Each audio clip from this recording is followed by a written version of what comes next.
তোর চুল দেখলে মনে হয় না মুসলমান, তোর চেহারার ঢং দেখলে মনে হয় না মুসলমান, পেশাবের সুরুত দেখলে বোঝা যায় রাস্তার পাশে পেশাব করতেছে, কোথায় টয়লেট পেপার, কোথায় পানি।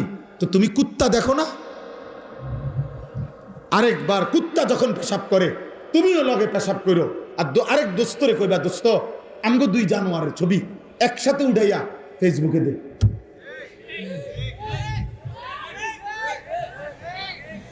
বলে দুজনের ছবি একসাথে উঠা, আমরা দুইজন একই, ওরও কোনো পানি নেয় না, ও টয়লেট পেপার ব্যবহার করে না, আমিও করি না, যা মিলছে ভালো।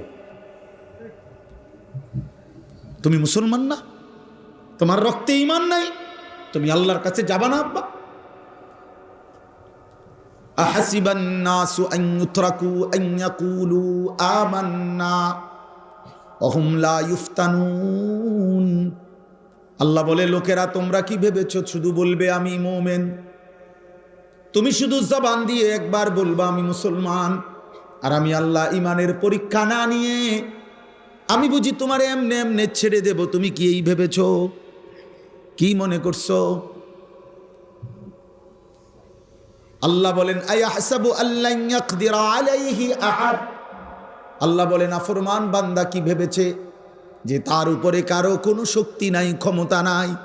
এত মিথ্যা, এত চুরি, এত জিনা, এত ব্যভিচার, এত সুদ, এত ঘুষ, এত কিস্তি, কোনো সমস্যা নাই। 30 বছর সমান তালে সুদ খায়, প্রত্যেক দিন নর্তকী দেখে, নাচ দেখে, 60 বছরও বিড়ি খায়,